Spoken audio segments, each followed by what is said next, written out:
Have you ever felt as if life didn't end with a loud crash, but simply faded into silence? No dramatic ending, no obvious betrayal, just silence. One day, the invitations stop coming. The phone doesn't ring. People slowly drift away, not with conflict, but with distance. And you're left wondering, is it me? Did something go wrong? Why do I feel so forgotten? But what if this silence isn't a punishment? What if this emptiness is not a void, but a doorway? Carl Jung believed that such moments of isolation weren't accidents or failures. He saw them as sacred thresholds, soul-chosen transitions that push us toward deeper self-awareness. To Jung, when the world retreats, it's often not turning its back on you, it's creating space for your rebirth. In a culture obsessed with constant connection, being alone can feel terrifying. But true transformation, the kind that changes your identity at the core, can only occur when you're removed from the noise of the crowd. When the world becomes quiet enough, you're finally forced to hear the one voice you've been running from all along. Your own. You see, in solitude, the masks start to fall off. The roles we've played, sibling, partner, employee, achiever, begin to dissolve. And beneath them, something more essential waits. Something raw, something real. Jung referred to this process as individuation, a profound psychological journey in which a person begins to peel away everything they are not in order to become who they truly are. And it doesn't begin in comfort, it begins in collapse, when momentum stops, when relationships fade, when you're no longer being seen or validated by others. That's not failure, that's initiation. It's the soul saying it's time.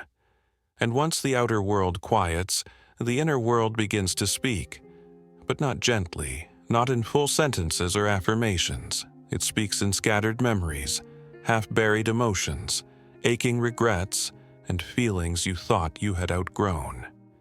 This is when the shadow begins to rise. The shadow, as Jung described it, is the part of us we reject, deny, or suppress. It's made of every impulse we were taught to hide, every truth we were too afraid to claim. In everyday life, it's easy to avoid. We distract ourselves, we stay busy, we perform. But solitude strips away that stage. There is nowhere to hide. And in that stillness, what we've buried begins to surface. Old grief, long-suppressed anger, guilt, envy, fear, shame.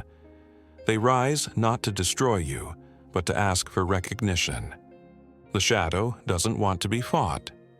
It wants to be integrated. But here's where many people panic.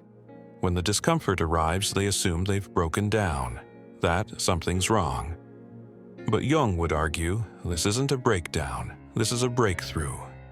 Because in this moment, the pain isn't the enemy, it's the messenger.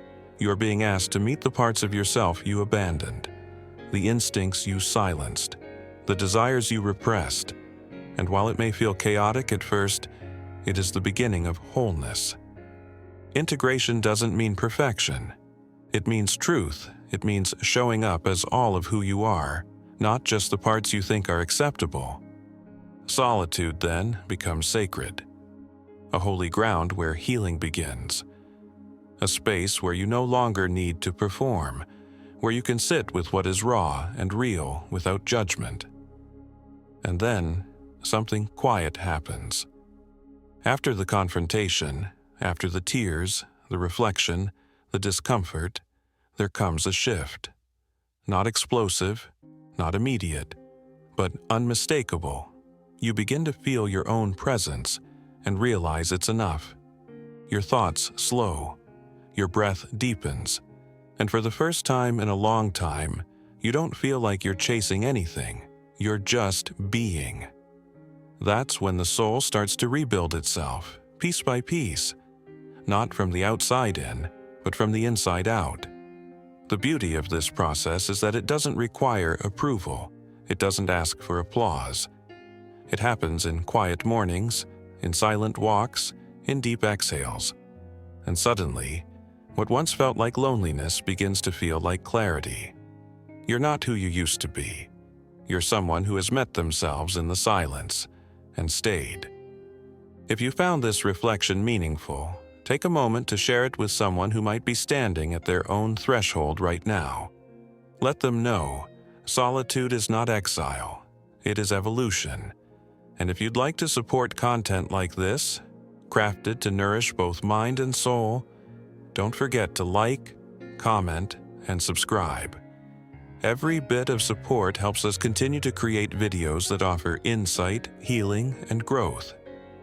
So remember, when life goes quiet, it isn't ending, it's beginning, a sacred beginning, just for you. When the noise of the world fades, something extraordinary begins to happen inside you. The silence, which once felt cold and suffocating, starts to soften. It no longer feels like absence. It begins to feel like space. And that space, which once echoed with loneliness, begins to feel like freedom. This is the quiet miracle of solitude. It doesn't transform you by adding layers. It transforms you by removing them, peeling away expectations, roles, and false identities. It's not about becoming someone new. It's about remembering who you were before the world told you who to be. Carl Jung called this process individuation, but it could just as easily be called remembering.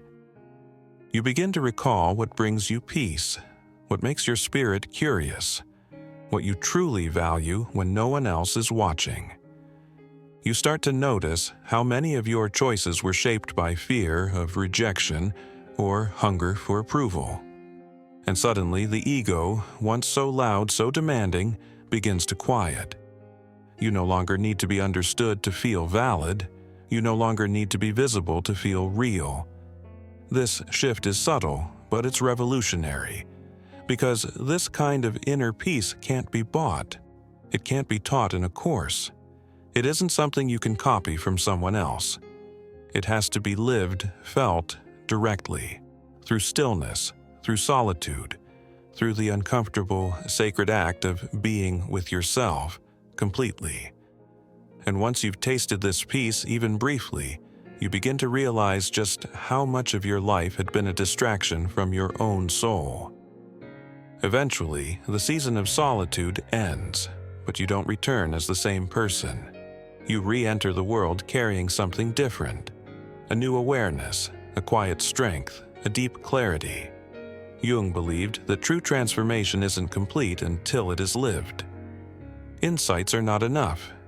Healing isn't real until it touches your everyday choices. You must carry the truth you found in silence into your relationships, your conversations, your decisions. You begin to act with greater intention. You speak more honestly. You choose your company more wisely. You no longer compromise your truth just to belong, because now you belong to yourself. You've learned how to be alone, and that knowledge changes everything. Even if others don't understand the new you, even if they drift away, you're no longer afraid of the quiet. You've made peace with it. You've lived in it. You've grown through it. You don't chase validation anymore. You don't outsource your worth. And in a world where most people live disconnected from themselves, your presence begins to feel rare. Not because you demand attention, but because you radiate something few others do: alignment. That's what individuation truly is. Not a philosophy or a label, but a return to the world as a whole, integrated human being. When you are whole, you don't just exist, you embody your truth. And that embodiment is healing, not just for you, but for everyone around you. Solitude, though often feared, is one of life's most honest teachers. It doesn't flatter your ego. It doesn't let you hide behind performance. It strips everything away until only the essential remains. And that essential is you, raw, real, complete. Carl Jung understood this better than most, that the path inward is not always comfortable, but it is always sacred. It doesn't always feel like progress. Sometimes it feels like breaking, like silence, like darkness. But in truth, it is the beginning of light. So if you are walking through a season of isolation, if the world feels distant or quiet right now, don't rush to escape it. Stay with it, because you're not falling behind, you're not being left out, you are returning to yourself, slowly, gently, powerfully. And when you do return to the world, you will bring back something no one else can give you, your truth. Now, I'd love to hear from you.